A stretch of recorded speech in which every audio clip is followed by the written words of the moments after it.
everybody, and welcome back to another episode of Rugby with Pads. I'm your host, Sam, and it is a lovely warm day here in the UK.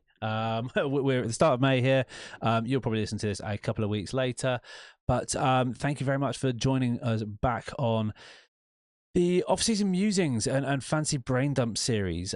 Today, we're kind of in that off-season pre-season. We're in the bit of a dead zone, and I wanted to talk a little bit about the rumours, the news cycle. There is a 24-hour news cycle with this as well, and it's not straightforward. And I wanted to kind of talk about off-season whispers and the kind of known, I put air quotes, known talent debate here. And I'll start off by saying the off-season is weird. It's hard. Right now, there is no football to watch. And I, for one, am not clamouring to watch the UFL or the next spring league that pops up. But there is a void to fill in the 24-hour news cycle that is left from game time chat for leaving us for 6 months. In before the draft, you had franchise tags, mediocre trades, free agency in the combine, and then we have the draft. Obviously, that hype is all up, and then we're left feeling confused. And in the fantasy world, we're asking ourselves a little bit, who's even good anymore? I don't really know. But I want to give you an answer. The answer is probably simple, and I'm going to put myself out there a little bit. The good guys will probably still always be good.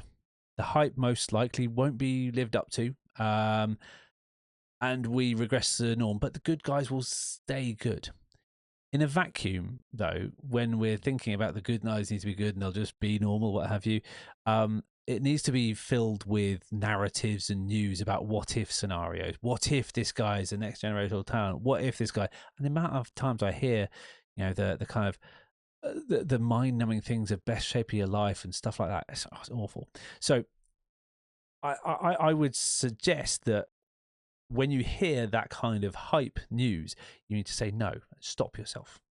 Because it's probably just that. It probably is just hype. Go back to the fundamentals and think about, from a fantasy perspective, each position and what actually makes a player do well. We've done the positional breakdowns, what makes a good running back, what makes a good quarterback, all that kind of fun stuff. So go back and listen to those. They're 5 minutes apiece. But you need to think about what makes a player do well in fantasy. Their attributes, situation, characteristics. What's missing? Off-season workouts and reports that they are the best shape of their life, they don't count to how good their fantasy production is. Don't buy the hype. On the other side of things, we've already talked about kind of annual stats, and previous success doesn't always dictate future success. But I am saying the good guys are still probably going to be good. So where does that leave us if we can't necessarily trust on the fact that the known, quote unquote, talent is known to be good, and that hype is definitely a smokescreen? So what I'm going to do, and I've done a couple of these already, and you're probably sick of them. I've done a list of how to kind of explain it. So number one, this is what we do to avoid the nonsense and misdirection. Number one is temper your expectations. If someone says something great about a player, about 20% of it is true. Best shape of his life is where he needs to be. Ahead of schedule and injuries, he's where he needs to be. The major part of the offense means he'll be on the roster.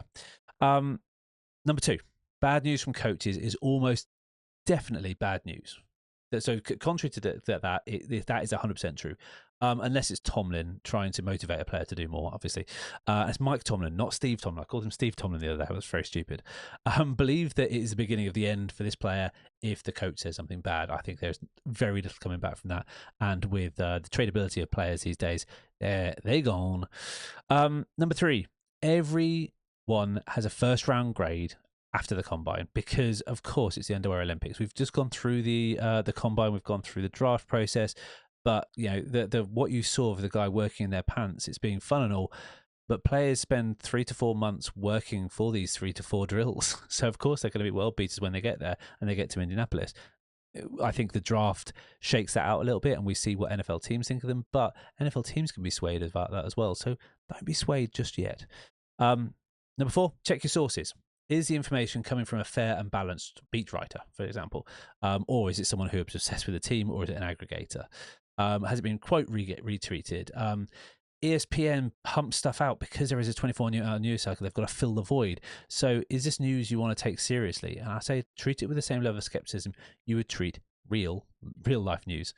And number 5, let others buy in while you stay level.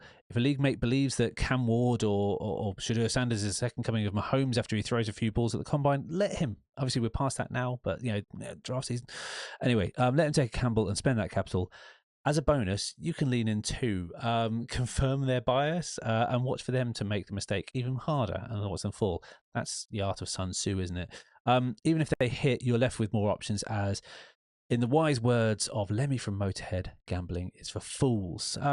Yes, this episode's a bit negative, but it's not fun to dismiss the hype. But remember to keep your head whilst others around lose theirs. And that is your episode today. I wanted to keep this short and sweet and get you away. It is fancy off season. There's not much more to say. I'll be back some point with more mock drafts and all that fun stuff. I'll give you an update on the leagues that some of you buy into and you'd like leaving the stories about. But thank you so much for listening. I've been Sam. I've been your host here. If you want to support the pod, you can do at Rugby with Pads on all the socials, rugbywithpads.com. Get yourself a membership for as little as £1. Get yourself some cheap merch. Support the pod.